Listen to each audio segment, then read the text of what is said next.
Okay, you guys know in the introduction I did for Dani on our group chat that she is a former corporate queen. She left the corporate world and came to doTERRA and just really started taking advantage of what doTERRA has to offer and has scaled her business to a platinum. She's a solid gold. She gets her 1,500 power of 3 bonus every single month. And I don't know if you guys know this. I did a call with Dani a couple weeks ago, and she actually is just such a genuine leader. She has like gathered all of these women who don't really have strong uplines or leaders that really resonate with them, and she totally has just like taken them under her wing, and she really helps mentor so many people, even when it's not like a direct benefit to her. And so that just speaks volumes about who she is as a person. I'm so grateful she came on to this call today to talk about business and how we can upscale and take ownership in our business. Because when I thought about that title, I just was like, Dani Flynn, that's the girl that we need. So without further ado, we're going to talk to Dani a little bit. I'll let her say whatever she needs to say, and then we'll just jump right into the questions and learn from her. Well, what an introduction. I want to get the recording so I can just, replay that. I'm grateful to be here. I'm happy to be here. I love your team. You guys have a fantastic upline. It's just a great group of people. So I'm happy to share whatever I have that might be helpful. So yeah, you want to just dig right on in? Yeah. So I sent her, I don't know, a dozen or so questions. So I'll just start from the very first question, and we'll go from there and sort of just create a conversation with it. So if you guys don't follow Dani, I can put her Instagram in the chat too. So you should start following her. But she talks a lot on her Instagram about business. Like hardly ever do I see her grab a product and talk about it on her business, or talk about it on her page, which is so different from what we do. Because hardly ever do I hear any of us talk about the business opportunity on our Instagram. And we're always talking about the product base. And so the first question here is, how do you help your team scale their business? Yes. So let me, I think you need to understand, I think before I can answer really any of the questions, you kind of need to understand my journey with doTERRA and how I started, because it has shaped, and this is, I think, pretty common, start how you lead, right? And so when I started with doTERRA, I came from corporate business. Like I was in communications, but I sat in the business management office. So I watched very experienced leaders run, billion-dollar enterprises. And so I picked up a few things. I didn't realize how much I picked up from that experience, right? So I'm always like in efficiency mode. I'm always thinking about, is something scalable? Am I using my time, energy, resources wisely? That's kind of where my head is always. And so I had this, when I got started, I had the girl that I found, I sought her out, which is always so funny to me. And she was not a businesswoman.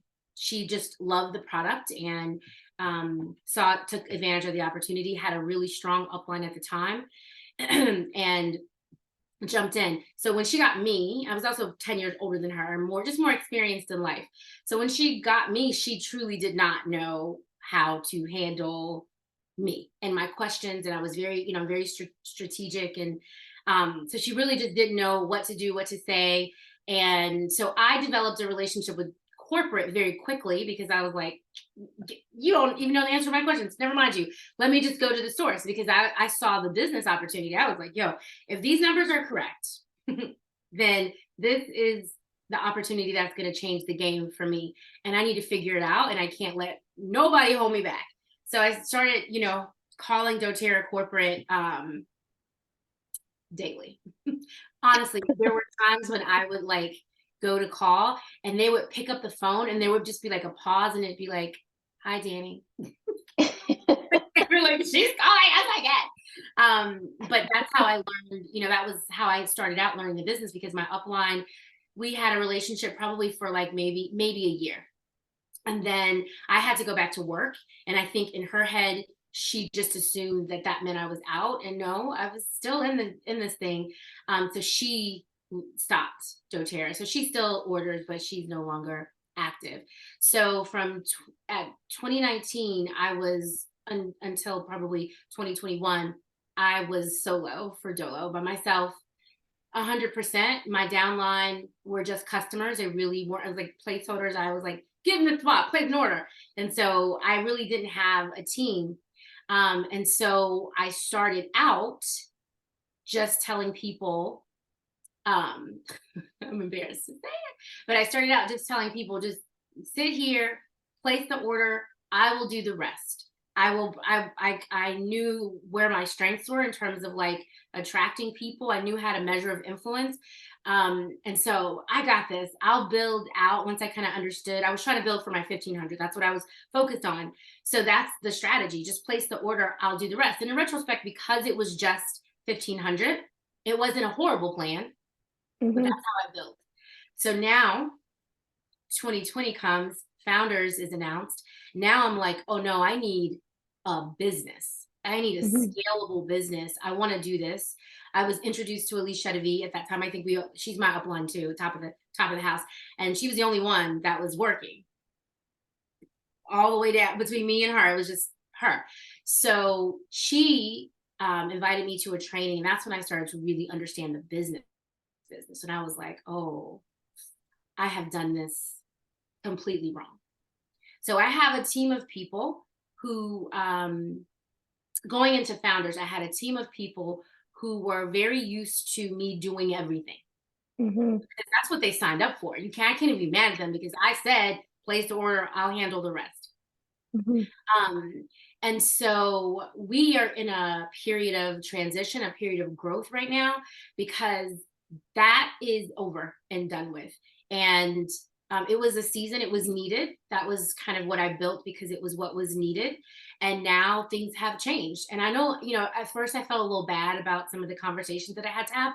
And then I realized no, because they were compensated for years for that arrangement. Right. I remember I had one girl on my front line. She said, I made $1,200 this month and I didn't do anything and I feel bad. I was like, you should feel bad. I can't. Wow. I can't. Yeah. But they were making money, substantial money, to be doing nothing. I mean, they love the products. So I was like, it's coming to So the an end. conversations you had to have was like, I either need you to do this business because you're in this position, or I need you to step aside because I have someone who will do the work So in this it was position. more like, and all the people I had in key spots, I had a really solid relationship with. I really cultivate relationships. It's very important to me.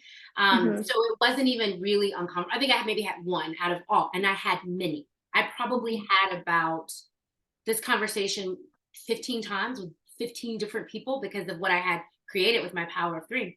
And only one of them did not go smoothly. But the conversation was, look, you see what I'm trying to do here. What is it that you want to do? Because this is a critical spot for me, and I need somebody in this that is going to help me meet my goal, and I can help them, help you meet your goal. Like that's what this is supposed to be. I don't want you to feel like you're just helping me, and I don't want to feel like you're just, taking advantage, right? So we've got to figure out a situation that is mutually agreeable, mutually beneficial. And so I want you to think about it. Here's what I need. This is how I pretty much started the conversation. Here's what I need in this spot. I want you to sit with this and let me know, is this aligned with who you are and what you want? And the first round of conversations, many of them said, yes, this is what I want. And then I allowed time to pass. And when their actions did not align with what they say they wanted, then we revisit the conversation. Okay, so you said this, but I haven't really seen it. And by the time we came around to the second and third round of those conversations, they were like, you know what? I'm going to step back. So the conversations then were, okay, thank you. Can you hold that spot until I find somebody else to fill it? So, I mean, it all was beautiful, and it's worked really well. But where we are right now, and to answer the question about how do you get your team to scale their business? Well, right now they are having to understand why they need to scale their business, right? So they weren't even there yet. And what I'm teaching those who, because I'm recruiting differently now, I'm having different conversations with my team that stuck around. I lost a lot of people. I wouldn't say I lost them. They've moved into, like, I had a lot of people transition to affiliates. A lot of people just moved to lower spots. They're still there, but not in the same capacity. Like, my entire front line has been just completely not the same as it was when I started. And so those who want to scale, I really help them to understand this business, right? I really encourage them to understand the compensation plan, like you're going to be tested on it. Because if you don't understand the compensation plan, then you really don't understand this business. That's how you scale, when you know what it is that you're doing. So a lot of times people, especially when you have uplines that are pushing for founders, a lot of times people rely on upline to explain things to them, and I'm really empowering my team to figure it out on their own. And in it's uncomfortable because I'm doing this. You tell me what you think. I'm not really providing the same level of support that they're used to, but they're rising up. Some of them are rising up and some of them are, moving out. And so that's what kind of needed to happen. So in terms of scaling the business, I think it's really making sure you understand the this is a very long answer, but understand the compensation plan that I encourage people to talk about the business off the gate. Like, yes, product, but also business. Because if you want to scale, you need a solid business plan, and you need business partners, and you need business-minded people who get it too. So that you can then partner and align with them. That's the only way you'll scale. So we talk a lot about that. And that's something that I learned from Alicia. That really is. That's awesome. Helpful? Yeah. So going along, this next question goes hand in hand with that, is like, what are your top needle moving activities? Yeah. So you guys probably are like this. I've learned to love social media, but that's not how I wanted to do my business. I did it because it was so effective. So very effective. And for me, it's effective for recruiting. That's the reason why I talk about business all the time, because it's effective. People come to me constantly with questions about the business. So I don't have to go and have, talk to people like, hey, I've got a business opportunity for you. I don't really have to do that. They come to me. So that's how I wanted my business as much as possible. I wanted people to come to me.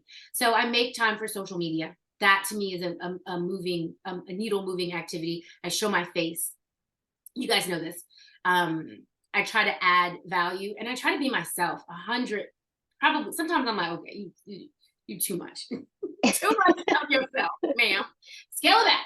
So, I try to be genuine and who I am, because my people know me, right?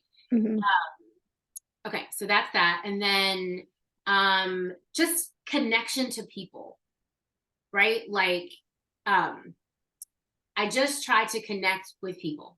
I'm always thinking, I'm just always thinking, how can I help this person? I do a Bible education ministry, and I do this. So when I meet a person, I'm always thinking, I don't know if this is frightening to people or not, but whether, I'm meeting them or I'm talking to them, I'm always thinking, what do they need to hear from the scriptures? Right? And what oil do they need? It's like one or the other. They need, I love that. Something, because we all do, right? Like, we all do. So my brain is always kind of like that, and I'm just always looking for opportunities, but I don't press it. I don't push it. That's not my style, but I'm very, I'm listening. Right? I feel like that moves the needle, because they are inevitably, someone will say something and I'm like, got it. And then I come in at the right time, at the right time. So I'm very patient in this business. I very much believe in delayed gratification. I don't think you could run founder for 3 years without being not, okay with not having instant gratification. But I think that's a needle moving activity, just that connection with people. I guess that's networking. And then I also think,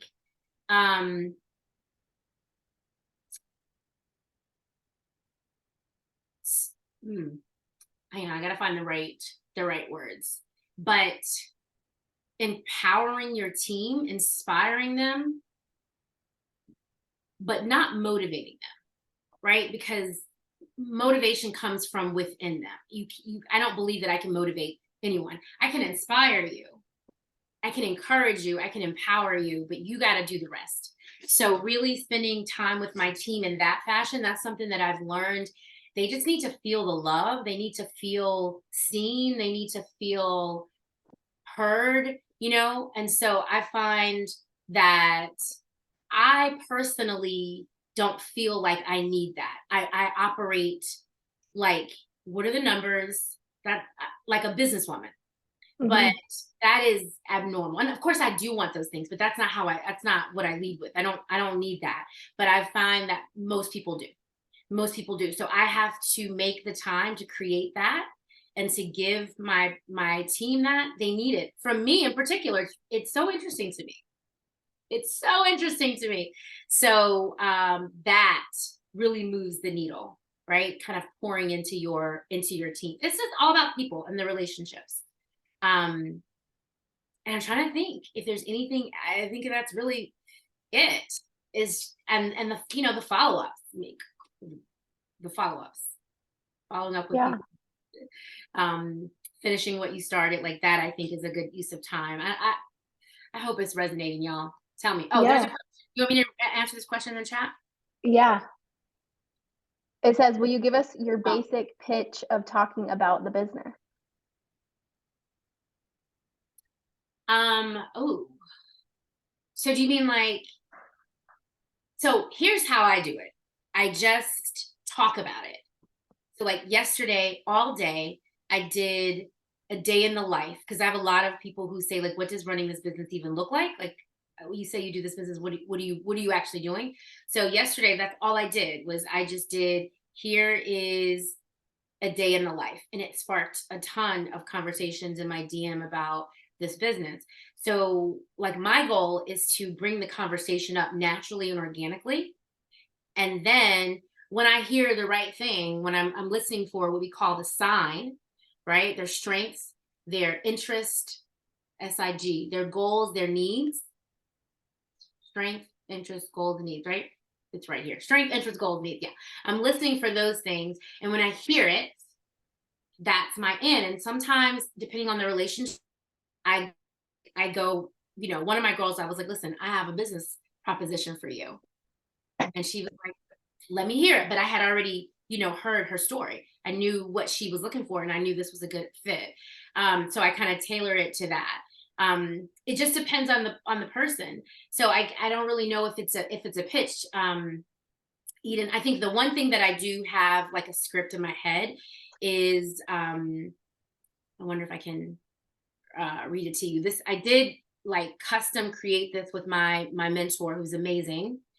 And this was the most authentic script that I have ever found and have ever used. Like when I do it, I feel very, very natural. I don't have it verbatim, but we've already established that there's an interest in the business, right? So this is me pitching the business to them. But it's a non-pitch pitch, right? So I start out with their sign. I'm so excited that you were open to have this conversation, because I know blah, blah, blah, what I know. You are trying to get out of corporate, right? I get it. But before we even get into that, like, how are you? How's life? How the kids, right? So let them talk, listening more for their signs and why they need this opportunity. And then we go into like where I say, so listen, I have a very real opportunity. And it's not something, I talk to a lot of people on a day-to-day basis, but this opportunity is not something that I offer to everyone. But I thought of you because of, list the reasons why I thought of you. But here's the thing. I don't want to pitch you. I don't want to do a business pitch for you. I just want to have an open and honest conversation. I want to introduce you to this opportunity. It's a very real opportunity. And then I want you to receive it and tell me if it's something for you. And if it is, great. If it's not, no harm, no foul. Right. But it's got to be the right person. Right. It's got to be the right person. So here's what we do. tell you a little bit about what we do. You know, what I try to do is bring on 2 to 3 new leaders each year, and I help them build and scale their business. It's based on what they want, their goal. I look for people who want between $5,000 to $10,000 a month. But I literally pour my all into those people. They get my time, my energy, my resources. We work very, very closely together. And because of that, I can only work with 2 to 3 people at a time. And that, my friends, is the truth. I don't have energy for much more than that. And I'm so picky. I'm so picky as to who I work with. So here are the things that I look for in a partner. Go down the 7 things from Alicia Devee's 7 qualities. And then sometimes I throw in the things that I like, which is like, I like to have fun, you know, I don't like no drama. Like, I put that in there. And that's why I thought of you, because, you know, this and this and this, and I call out specific things. Let me tell you a little bit about doTERRA. So then I hit them a few bullets about doTERRA based on them, what I think they will resonate with. And then I say, based on what you've heard so far, and thinking about your desire to leave corporate America, da da da da da, how could you see doTERRA fitting into your vision? Pause for reaction. Usually they ask, well, I don't really understand. Like, what is it that you have to do? And so then we talk about, oh, you use the products, you love the products, you share the products. And you people who make the most money teach other people how to use and share the products, right? Keep it really simple. How you do that looks very, very different from all different types of people. And so then a little bit of dialogue then. And then I say, so here's what I want you to do. Take a couple days. I want you to think about it. Pray about it. It's got to be a good fit for both of us. So sit with this for a couple days. Let me know by X day, because I am looking to fill this position, you know, by da da da. So that has gone, and I can send you, I have like talking points here, but I can send you an actual script that I wrote. It goes so well. Like, I'm comfortable, they're comfortable. They don't feel like, you know, hey, they don't feel like that. They feel like this is an exclusive, like, I feel special that you even thought of me. And she ain't just doing this with any old body, right? And then they also have an idea of how to scale a business. I mean, we really didn't talk anything about products. So I hope that was helpful. I love that. I just have had so many thoughts coming to me as you've been talking, and I'm like, I need to back up to the very beginning when you talked about you are constantly thinking about, do they need a Bible verse and what oil do they need? Like, the fact that you are always thinking about that is actually impressive, because I feel like I get to a point in my business where I feel like I need to turn it off because I feel guilty. I feel as if, like, if I keep walking around with trying to help people, not in a pushy way, because I am the last person that would push anybody. But I feel like, okay, now I can turn it off. And just hearing you, I can see that that's obviously like a very like apparent contrast between you and I. The way that you run your business is you don't turn it off. And there's nothing wrong with leaving it on all the time. And I really love that you said that, because now I'm like, I want to leave it on all the time instead of just off on, you know? Yeah. So it is. It's always on. I don't really know how to turn that part off. What I don't do is act on it all the time. Right. So, like, let's say we're hanging out, or we have, like, for instance, we had some friends that came over, and it was someone that I thought would like the oils, and I wanted to introduce them to the oils, but it hadn't come up naturally, and which I like for it to. So they came over our house for dinner. They invited themselves. So, you know, hey, come on over. And I was like, okay, well, I'm going to pique the curiosity at least with the oils. So I turned the oils on and everything, you know, my house is my house. And immediately when they walked in, they were like, what is this? Both the husband and the wife. And they wanted information. And she's like having issues with, you know, hormones and going down the list of all the things. And I was like, oh, okay, let's talk about that later, though. Let me make you a little drink. Like, let's talk about that later. And so I didn't execute it, but, you know, in my head, I was like, noted. And that's what I do. It's a mental, got it, Yeah. got it. And then I come back when I'm working and I have the conversation. So I came back a couple days later and I was like, hey, I know you were interested. Let me get you a couple samples. And she ordered big and is a strong LRPer ever since. So it's been a year. That's awesome. Yeah.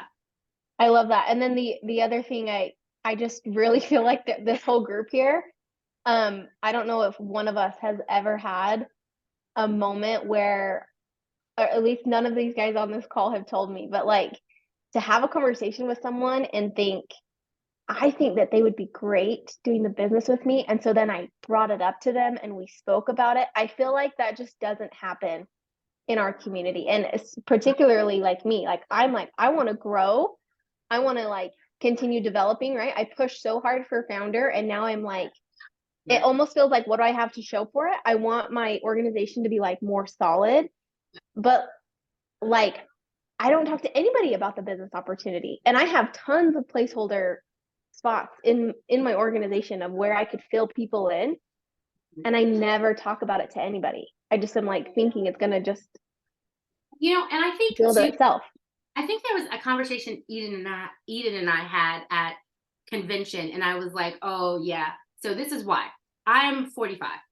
I came to this business to work smarter, not harder. I came here to build. I know it's going to work hard up front, but I will not be working at this intensity in a few years. That is my goal.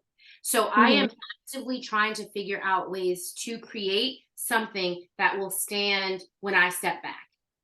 And so I knew if you have a bunch of placeholders, it's not sustainable. It's not. It's exhausting. It's frustrating. I was getting resentful with people and irritated and agitated. And there was a point in time where my business, I didn't enjoy it because I needed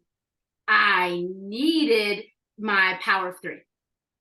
And that's when I decided, I had to go back to work because I was like, oh, okay, like this is not actually working properly. And that took some pressure off and allowed me to build a little bit, like where I wasn't under so much pressure and stress. And so I look at this is a business, and you cannot scale and meet and sustain high ranks without a solid structure of people who are independent of you. They can operate independently of you, and they know what they're doing. It will fall to pieces. And I didn't realize that until I was invited to that Alicia DeVee retreat. I was a silver, and I have my theories as to why I was invited, but I was a silver. They invited me there, and there were all these diamonds, but they were silvers.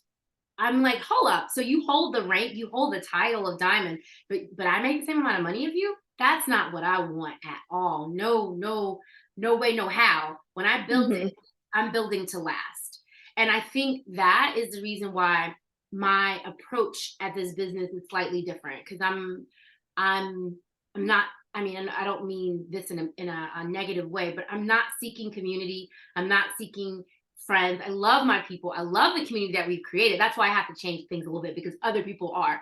I'm not seeking that. I want to get the work done, and I want to, as quickly as possible, do as little as possible to maintain what I've created. And so it does impact. You guys probably like, she's, but that's no. And I'm sure there's a happy medium and a balance to that. But I think when you want something sustainable, you do have to turn on that side of the business side of the brain to build so that it will last, Yeah, I love that. I think it's really awesome that you have that long-term goal, that you're like, this is not why I'm doing this. And I feel like if you don't keep that in mind, what your end goal is, like you will get wrapped up in the day-to-day like drama and annoyance, and you'll get flustered in it. But when you look back at your goal, you're like, okay, wait, but this isn't why I'm doing this. So let's reevaluate. So that's really powerful. Yeah. Okay, let's go to the next question. No. Oh, I'm sorry. I went one more down. Sorry. Go ahead. What do your leaders lean on you for? Sorry, I went to the next question. So they come so historically, we're changing some things now, but historically they have relied heavily on me to strategize. So I would make the strategy, I would build the plan, and they relied very heavily on me to drive. So I'm in the bus, and I got a bunch of people on board with me, and they're like, let's go. But I'm driving. And every decision, every turn, every mistake, all of that was on me. And all these little lives that are on the bus is on me. Too much pressure. So that has changed. Eden has a question. You're on mute though. You're on mute, sis. Sorry, on the phone, I'm like, I don't know where all the buttons are. First off, I love you. I'm learning so much because Whitley's exactly right. Seriously. I never talk about the business, and I should. I absolutely should.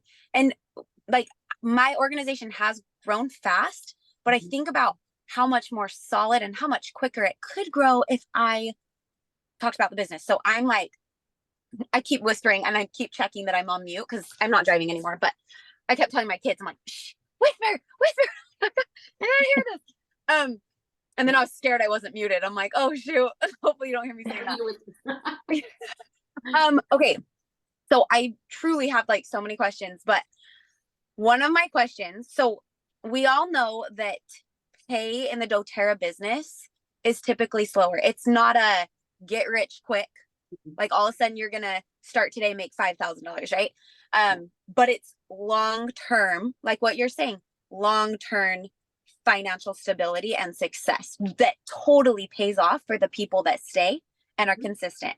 So the dreaded question that I fear and holds me back from talking about the business, especially in my beginning ranks with doTERRA at like executive and elite, when I'm talking about the business and people go, well, how much are you making? And I'm going, oh, my $30 check was pretty nice, you know? I got my milk and eggs because this world's crazy. So, and I've had a few people say stuff like that to me, like, well, I feel like a fraud talking about the business opportunity when I got a $30 check. So I'm just curious. And now I've been in the business and I'm seeing the fruits, right? And so everyone know I'm seeing the fruits and it's amazing. And I'm like, gosh, stick with it. But I'm just curious kind of how you pivot. Yeah. So I had some of that, but I had that because I was pitching this $5,000 to $10,000 monthly and I wasn't doing that. So I wasn't making that. So that's why I felt that way. But I made, in my first month with doTERRA, I hit elite. I made about $650 that month. And then the second month I hit premier. So I made about $900 that month. And do you want to know why?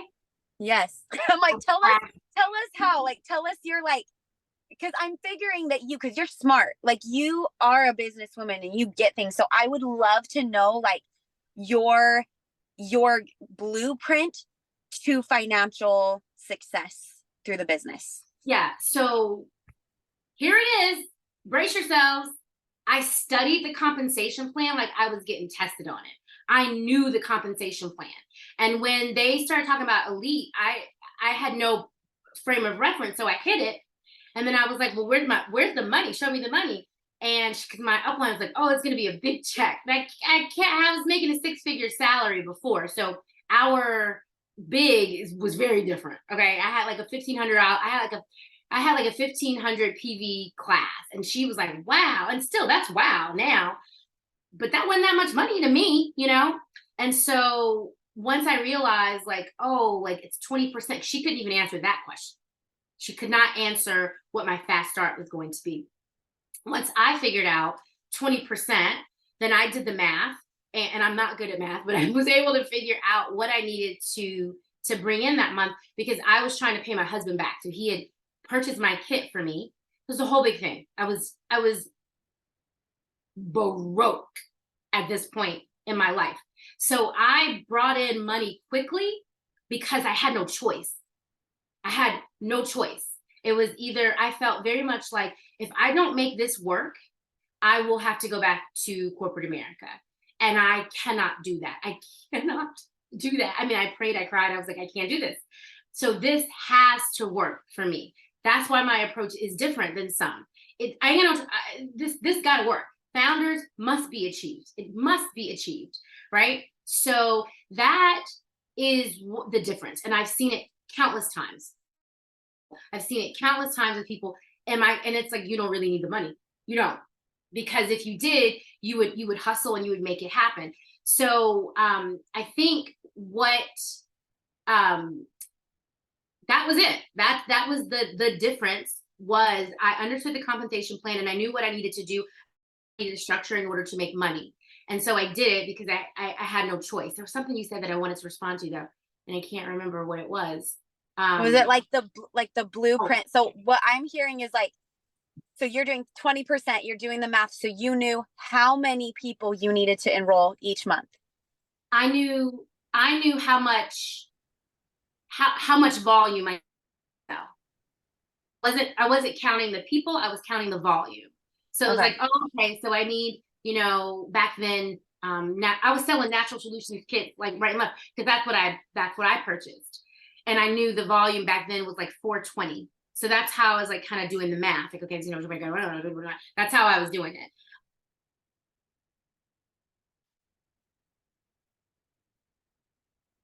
Now my current upline.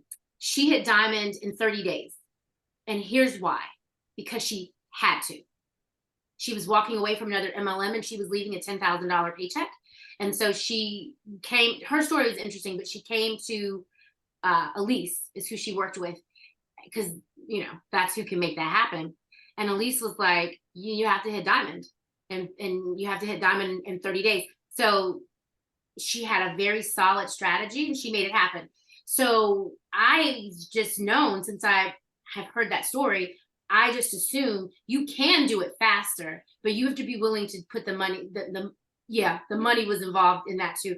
The time, the energy, the effort to do it. So her and her husband, they both worked 14-hour days. Elise was behind them financially, and it was pay to play. So they were saying, okay, if you guys come in and you hit silver, then that, when you hit diamond, that $2,000 bonus essentially would come back to those silvers. So that's how they did it. So they were incentivized to hit their goals, and they hit them. And she's built, she did that. She hit blue diamond in 7 months. Like she was not playing, but she was very motivated to do that. And then I think she did doTERRA for a year, and then she stopped, and she still is a diamond. Wow. So she recruited very smartly and very strongly. What? She recruited strong. That was Elise's in her ear. She did it her own way, but she had Elise's guidance in her ear. So I just understand that you can do it fast. You can make money fast if you have that desire and need. Yeah, there you go. Desire and need and grit to actually do it. Most people don't, and most people aren't in that situation. So then the conversation is, you can take this thing slow, but if you want to, I don't know. I have my opinions about how people should start versus how they typically do start. Well, and I love that because, sorry, I'm like being very vocal in this car. I usually just mute myself, but I want to learn.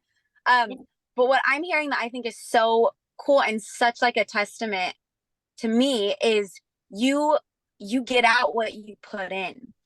So you, Dani Flynn, were putting in 110%. And so as an elite, you were getting paid a $600 check. Me, even as an elite, I wasn't putting in 110. So I was getting like a $30 check at elite, maybe like a $200 check on a big month and being like, woohoo, I can pay for my grocery bill. And I think that's the issue, is that sometimes people are like, oh, I'm just not making very much and I don't know if it's worth it. And then you're like, well, how much time do you spend on your business? Yeah. And they're like, oh, I posted a reel this week. Right. And I will say, let's full transparency. When I started this business, I did not have another job, and we do not have children. It's me and my husband. He worked full time. I was grinding. So I get it. You guys have kiddos. Almost everybody on my team has another job. I was in a situation that was unique. And I did have to go back to work where I worked 30 hours a week for 2 years. And that got me pretty far. I was still working doTERRA on the side, right? So it got me pretty far in Founders. But then I got to a point where I was like, this job got to go. This job is holding me back. So I quit. In retrospect, I feel like it's a tad premature financially, but it was what I needed.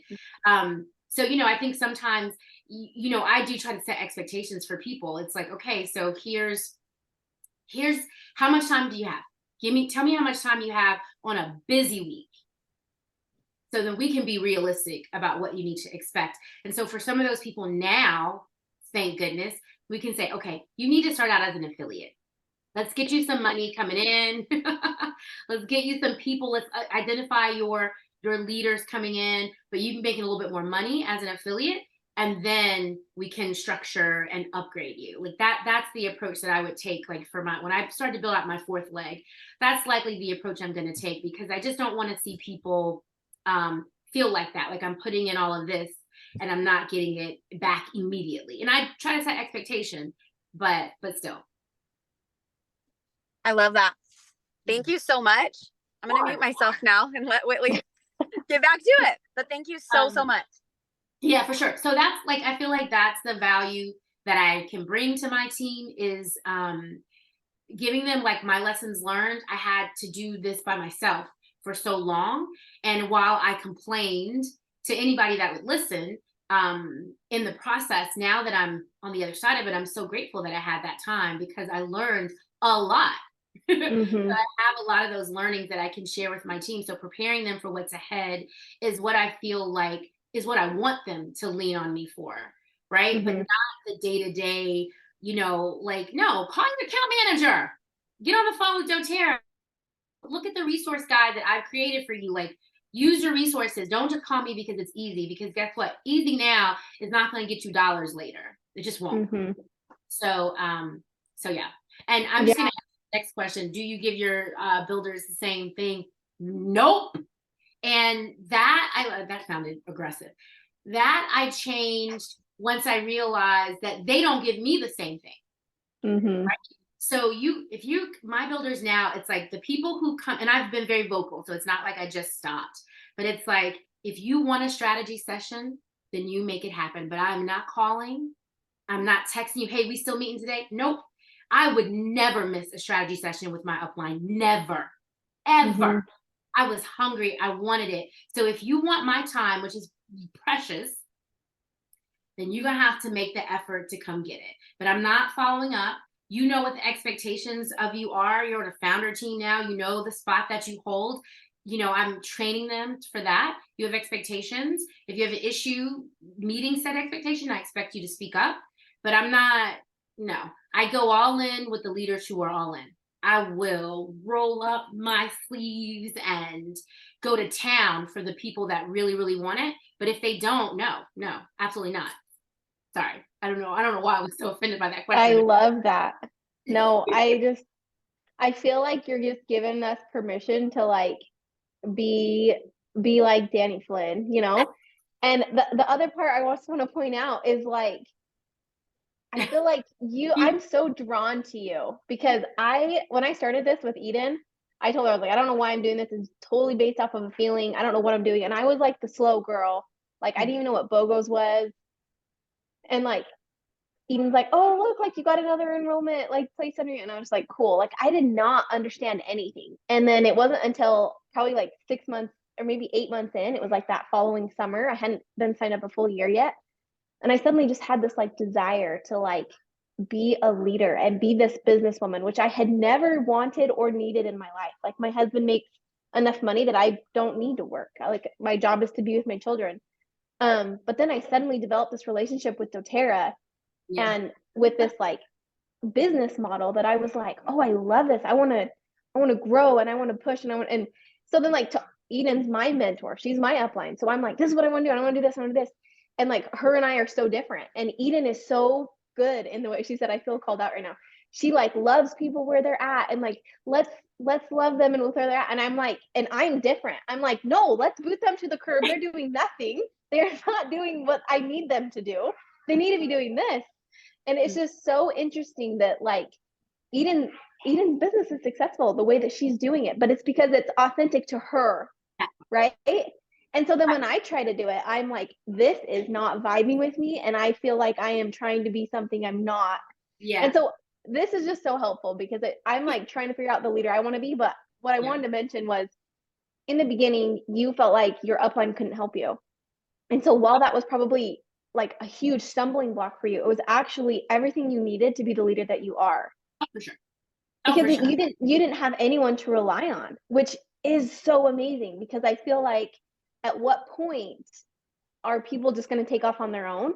And at what point are they going to not need me to drive the bus?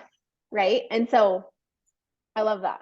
Yeah, and I think that's you know, I've had several conversations with Jenny Ray, who's my upline, and Elise, and I'm like, oh, I just feel like I need to have like this curated program to train and onboard and da da da da da. And they're so kind, because they just were like, well, what training program and system did you use? And I'm like, well, nothing. I had to figure out on my own. Yeah. If people want it, they will figure it out. I would like to make it a little easier, but I think when you put stuff on my experience, you put it on a nice little platter and you feed them that, it creates a sense of entitlement, number one. And number two, you're not preparing them. You know, I had this come to Jesus with myself after founder, and I was like, if I stopped my doTERRA business right now, and just walked away, what would happen to my organization? And I knew, I didn't even have to ask another soul. No one else would continue on. No one. Now it's different. But at that time, this was like in April, I was like, oh yeah, we got to do things completely different. And you know, now I'm pulling back and they're rising up. And I feel like a proud mama. Like I had this leader that was pushing for elite last month, and she kept saying like, I need a strategy session. And I'm like, what exactly strategy do you need? Like what strategy do you have right now? Tell me. And let's see if maybe we need to talk about it. And I was not going to map it out for her. Here's some things to think about, but I put it in a text message. Here's some things to think about. And I just sat back and watched, and she didn't. I was like, yeah, and I knew you could. So it's not my nature. Like I want to fix things. I want to be there for all the people all the time, but I see that what it has created, and I won't be doing it anymore. And to see my leaders in a short period of time rise and shine is a beautiful thing. Literally, one of my leaders just sent me a note from someone in her downline that I gave her. I was like, you're getting paid from her. You lead. This is your girl now. And they had this exchange just a few minutes ago, and the girl said, I'm so happy to be on your team. I love what we're creating. I want to cry. Oh my gosh. Because for so long it was like, no, I'll work with you, and I'll work with you, and I'll work with you, and I'll work with you, and I'll work with you, and I'll work with you. And it was exhausting. So we only have a few more minutes left, and this next question, I'm going to skip to the bottom, but I feel like you've sort of just answered it. Yes. But you might have something else to add in this few minutes we have. But how do you create success without burnout? So a good schedule, and prioritizing self-care. I mean, I'm not gonna lie, founders, I burnt completely out. I'm just recovering, but I allowed myself. When you're pushing hard like that, you create that momentum. That my founders' momentum carried us until last month. Literally, I was working like maybe 3 days at the end of the month every month since April. And then I was like, oh, okay, yeah, we got to go. So I took the time to care for myself, and I think that's so priority. And having those conversations with your leaders, let them do their job, because it takes so much stress off of you. And that's how our business model is designed to create the opposite of burnout. But when you are working with 13, 15 different leaders, that will suck the life out of you. And so I've stopped. Okay, I know, awesome. Like we do have to go, because I have a call right now. But I have one more question. So founders, huge goal, right? Yeah. And a bunch of us, we can like that is like your why in the moment. Like founders, you have the points calculated, you have everything you need to do, you hit it, and it's like, oh, I did it. So I just, like, from personal experience, I want to know, now that you've hit it, you've achieved this huge goal, like, now what's on your vision board, and what is still driving you now that you've already done that? Mhm. Oh yeah. So founders was never the end goal. It just was it was a big step in the end goal. So I need a Love solid that. yeah, so it made sense and it helped me do what I'm trying to do faster. But I need to be financially, I need to be a solid diamond. I probably would have gone a little further if founders wasn't on the table, but I need to be a solid diamond. And that is really honestly like Emily wants me to push for presidential every time I talk to her, but it's a solid diamond right now. And if presidential comes naturally without a huge push, then it comes. But diamond and founders is financially where I need to be. Right. And that just will align with some, I want my husband to not, he's in that office right now, stressed out. I don't want him to have to do that any longer. He shouldn't have to. I know we're still young, but I want to retire us early. I want us to be fully involved in the ministry that we love so much, that feeds our soul. Right. I want us to be available to travel and do the things that there's a whole life that I want to lead. And so that, Eden, is what drives me and it keeps me going. And I'm a dreamer. So I'm like always grasping at that life that I want. So that's it. I love that. And I'm so excited to watch you do all of those things. Oh, thank you. For real. Dani, thank you so much. I feel like we Thank could just you. ask you questions all day, but we can't. But maybe in the future we can get you back on and we can just pick your brain a little bit more. But you were super inspiring, so unbelievably helpful. So thank you for your Good. transparency and for the kindness. Like it's so amazing to learn from other people. It is. I've learned so much from you guys, and I'm just grateful for the relationship and hashtag Team doterra. I can't wait to see everybody again at leadership. Yeah. Nashville. Yes, Nashville will be so fun. Yeah. All right, thank you guys for coming. I'm going to end this call and I'll send out the recording later. Bye. Thank you. Love you.